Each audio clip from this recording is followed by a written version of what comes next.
Iran called to negotiate. If we don't take Greenland, Russia or China will.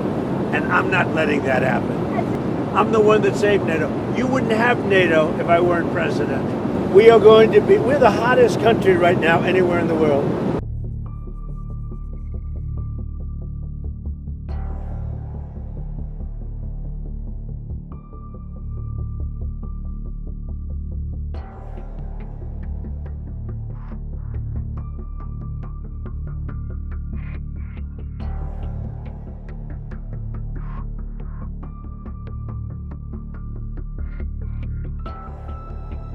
Well, no, they're starting to, it looks like, and there seem to be some people killed that aren't supposed to be killed. These are violent, if you call them leaders, I don't know if they're leaders or just they rule through violence. But we're looking at it very seriously. The military is looking at it, and we're looking at some very strong options. We'll make a determination. I mean, some of the protesters were killed through the stampeding. I mean, there's so many of them. And some were shot. We get a full report. I'm getting an hourly report, and we're going to make a determination. Well, if they do that, we'll consider things targets that they wouldn't believe. If they do that, we will hit them at levels that they've never been hit before. They won't even believe it. I have options that are so strong. So, I mean, if they did that, it'll be met with a very, very powerful force. I think Iran takes your threat seriously. I think so. Don't you think so, CNN? Don't you think so? Wouldn't you say that they probably do at this point? After going through it for years with me, being hit, Soleimani, al-Baghdadi, the Iran nuclear threat wiped out.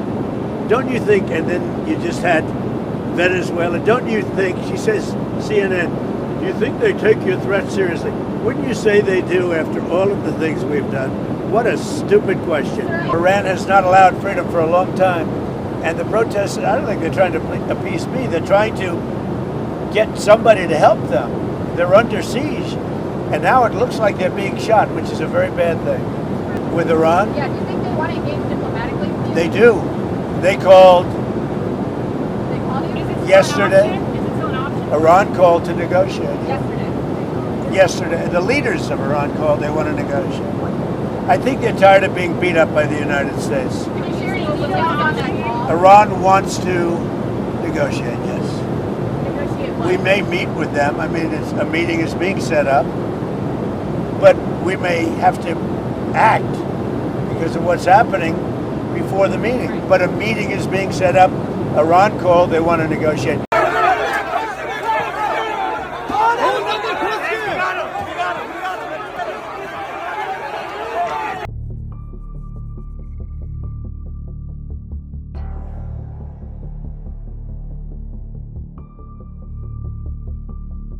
So we may speak to Elon Musk, and in fact, I'm going to call him as soon as I'm finished with you. If we don't take Greenland, Russia or China will, and I'm not letting that happen. If we don't take Greenland, Russia or China will take Greenland, and I am not going to let that happen. Is there any deal they can offer you? Yeah, sure. I'd love to make a deal with them. It's easier. But one way or the other, we're going to have Greenland. Are you? No, I'm not. I haven't done that, but Greenland should make the deal because Greenland does not want to see Russia or China take over.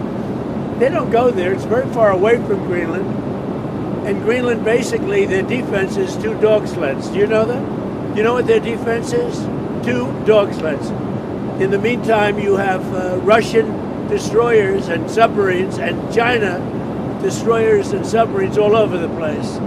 We're not going to let that happen. And if it affects NATO, then it affects NATO. But, they need us much more than we need them. I will tell you that right now.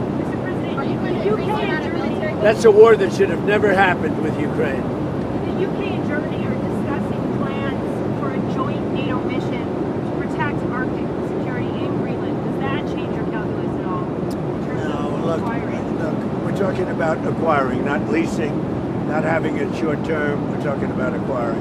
Does that require And if we don't do it, Russia or China will, and that's not going to happen when I'm president. Are you going to increase the amount of military bases on Greenland in the meantime? Well, we have bases on Greenland. Yeah. Are you going to make more? I could put a lot of soldiers there right now if I want, but You need more than that. You need ownership. You really have. You really need title, as they say in the real estate We're business. on Minneapolis.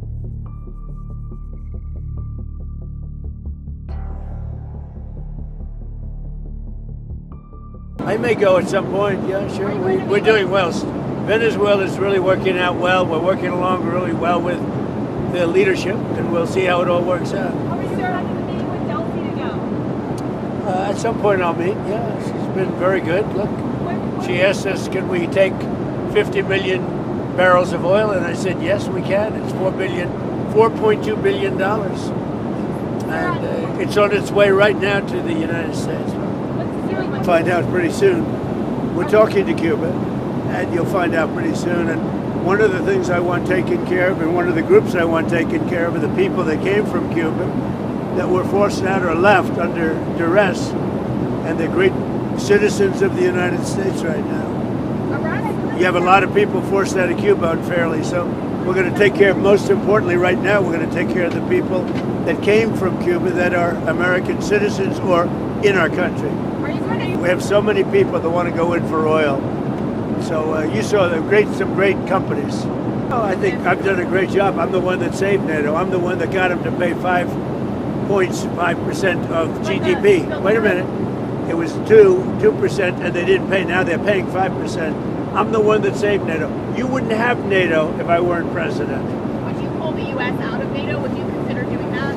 Well, maybe NATO would be upset if I did it. Maybe NATO would save a lot of money, but I like NATO. You know, I just wonder whether or not if we needed NATO, would they be there for us? I'm not sure they would.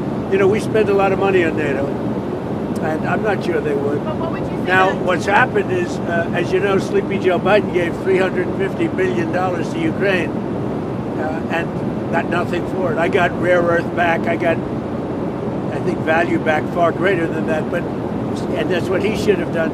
Now, if you look at what's going on with respect to NATO, we have a very good relationship. 5% GDP, and they pay us. We send them military equipment, and they pay us back the full cost of the equipment. The war, we make money with the war, but I don't even want to talk about that. I want to save the lives. They're Russian and Ukrainian lives. I want to save the lives. That's the only reason I'm doing it. This is Biden's war. Should have never happened. Would have never happened if I were president. This is Biden's war. It's not Trump's war. All I can do is stop it. And I think we're making progress toward stopping it, which would be number 9 1/4. You know what the quarter is, right? Be making a trip to Detroit to talk about our unbelievable amount of factories that are opening up all over the country, many of which are car factories and car plants. We have manufacturing plants opening up at levels that nobody's ever seen before because of tariffs. If we didn't have tariffs, you wouldn't have them opening, although they were very happy with the November 5th election. But we have, from Canada they're coming, from Mexico they're coming, from Germany, from Japan, from all over Europe, and from Japan, other places, and from China.